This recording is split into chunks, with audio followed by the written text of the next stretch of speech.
যাদের হৃদয়ে আছে আল্লাহর ভয়, তারা কভু পথ ভুলে যায় না। আল্লাহর প্রেম ছাড়া এই দুনিয়ায় কারো কাছে কোনো কিছু চায় না। রাতের আধারে যারা সেজদাতে রায়, দু চোখের শ্রুতে নদী যেন বয়। রাতের আধারে যারা সেজদাতে রায়, দু চোখের শ্রুতে নদী যেন বয়। ছলনার হাতছানি যতই ডাকুক, পেছনে ফিরেও সে তাকায় না।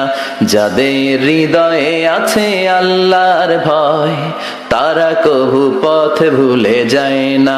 আল্লাহর প্রেম ছাড়া এই দুনিয়ায় কারো কাছে কোনো কিছু চায় না, কারো কাছে কোনো কিছু চায় না। দুনিয়া কুল্লুহা মাতা ওয়া খায়রু মাতা'আদ দুনিয়া আল মারআতুস সালিহা। দুনিয়াতে যা দেখা যায় সব হলো সম্পদ, আর এই সব সম্পদের মধ্যে সবচেয়ে দামি সম্পদ হলো নেককার নারী। বাড়ি গাড়ি ফ্ল্যাট সবকিছু সম্পদ, আর এই সব সম্পদের মধ্যে সবচেয়ে দামি সম্পদ হচ্ছে নেককার নারী।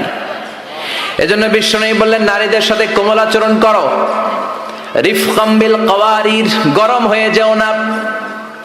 যৌতুকের জন্য গায়ে হাত তোলো না। রান্না একদিন মজা হয় নাই, স্বাদ হয় নাই বলে পিটায়ও না। খারাপ আচরণ করো না, কোমল আচরণ করো, কেননা এদের পেট থেকে তোমার ছেলে মেয়েগুলো বেরোবে, ঠিক কি না? রিফকাম বিল কাওয়ারির, কোমল আচরণ করো। নারীদের সাথে কোমল হতে বলেছেন বিশ্বনবী। কাওয়ারির মানে গ্লাস, গ্লাস যেভাবে ধরতে হয় রাখতে হয়, নারীদের সাথে ওইরকম আচরণ। কাচের গ্লাসকে জোরে ধরা যায়? জোরে রাখা যায়? কাচের গ্লাস ধোয়ার সময় সাবান দিয়ে যখন ধুন, জোরে ধরা যাবে? জোরে রাখলে কি হবে? ভেঙে যাবে। এজন্য নারীদের সাথে কোমল আচরণ করতে হয়। নারীদের হৃদয়টা অনেক নরম, এদের সাথে যদি আপনি রেগে যান, হেতিকে লগে গরম হইলে হেতিরা সেতি যায়, আর নরম হইলে গলি যায়। সুবহানাল্লাহ পড়েন। এজন্য ভালোবাসবেন, কি করবেন? বলবেন, তোমারে লেগেছে এত যে ভালো, চাঁদ বুঝি তা জানে, রাতেরও আধারে দোসর হয়ে তাই সে আমারে টানে, চাঁদ বুঝি তা জানে, ঠিক কি না? বিশ্বনবী এটাই বললেন, স্ত্রীকে ভালোবাসো। বিশ্বনবী বললেন, স্ত্রীর সাথে ভালোবাসা করলে আমলনামা সওয়াব দিয়ে পূর্ণ করে দেয় কে? আবার বিশ্বনবী বললেন, রাতের বেলা এক কম্বলের নিচে স্বামী আর স্ত্রী দুইজন যে থাকো, ভালোবাসা বিনিময় করো, এতেও তোমাদের আমলনামায় সওয়াব দেয় কে? এক সাহাবী বললেন, নবী এটা আবার কেমন কথা? স্ত্রীর সাথে ভালোবাসা বিনিময় করলে কেমন করে সওয়াব হয়? স্বামী স্ত্রীর প্রেম ভালোবাসাতে আবার সওয়াব আসবে কোত্থেকে? বিশ্বনবী বললেন, এটাই ইসলাম। এই ভালোবাসা যদি স্ত্রীর সাথে শেয়ার না করে শালীর সাথে করো, গুনাহ আছে না নাই? ভাবির সাথে টাঙ্কি মারলে গুনাহ আছে না নাই? তো শালীর সাথে ভাবির সাথে যদি ভালোবাসা শেয়ার করেন, যদি গুনাহ হয়, নিজ স্ত্রীর সাথে ভালোবাসা শেয়ার করলে সওয়াব হয়। সুবহানাল্লাহ পড়েন। আপনার হাত যখন আপনার স্ত্রীর হাতের সাথে মিলান, দুই হাতের সগীরা গুনাহ মাফ করে দেয় কে? স্ত্রীর চেহারার দিকে রহমতের নজরে তাকালে চোখের সগীরা গুনাহ মাফ করে দেয় কে? আর শালীর দিকে তাকাইলে কবিরা গুনাহ দেয় কে?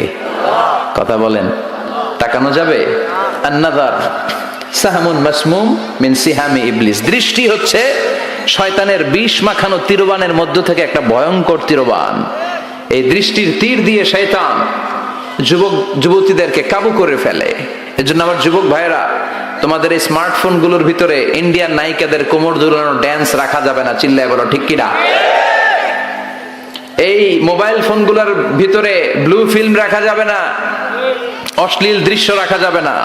কিয়ামতের কঠিন ময়দানে যখন কোনো ছায়া নাই, মানুষগুলো পেরেশান, ওই বিপদের দিন আল্লাহ 7 ব্যক্তিকে ছায়া দিবে।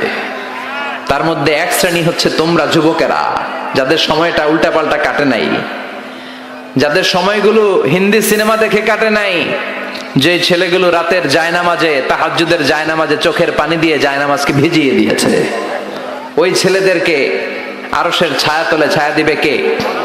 এজন্য আল্লাহর ভয় অন্তরে থাকার দরকার আছে না নাই? সবচেয়ে দামি হচ্ছে আল্লাহর ভয়। এটাকে আরবিতে বলে তাকওয়া। আরবিতে কি বলে? যে যুবকদের হৃদয়ে তাকওয়া আছে, আল্লাহর ভয় আছে, তাদেরকে আরশের নিচে ছায়া দিবে কে? যাদের হৃদয়ে আছে আল্লাহর ভয়, তারা কভু পথ ভুলে যায় না। আল্লাহর প্রেম ছাড়া এই দুনিয়ায় কারো কাছে কোনো কিছু চায় না। রাতের আধারে যারা সেজদাতে রায়, দু চোখের শ্রুতে নদী যেন বয়। রাতের আধারে যারা সেজদাতে রায়, দু চোখের শ্রুতে নদী যেন বয়। ছলনার হাতছানি যতই ডাকুক, পেছনে ফিরেও সে তাকায় না। যাদের হৃদয়ে আছে আল্লাহর ভয়, তারা কভু পথ ভুলে যায় না। আল্লাহর প্রেম ছাড়া এই দুনিয়ায় কারো কাছে কোনো কিছু চাই না, কারো কাছে কোনো কিছু চাই না। চিল্লায় বলেন ঠিক কিনা? এজন্য যুবকদের হৃদয়ে থাকতে হবে কার ভয়? আল্লাহ, তোমার ভয় দিয়ে আমাদের অন্তরটাকে তুমি পরিপূর্ণ করো। আমরা যেন নজর হেফাজত করতে পারি, তুমি তৌফিক দাও। আমাদের নারীদেরকে তুমি কবুল করো। আমার বোনদের পেট থেকে তুমি বড় বড় আল্লাহর ওয়ালি, হাফেজে কোরআন, মুফাসসিরে কোরআনকে তুমি পয়দা করো। আরো জোরে পড়ি আমিন।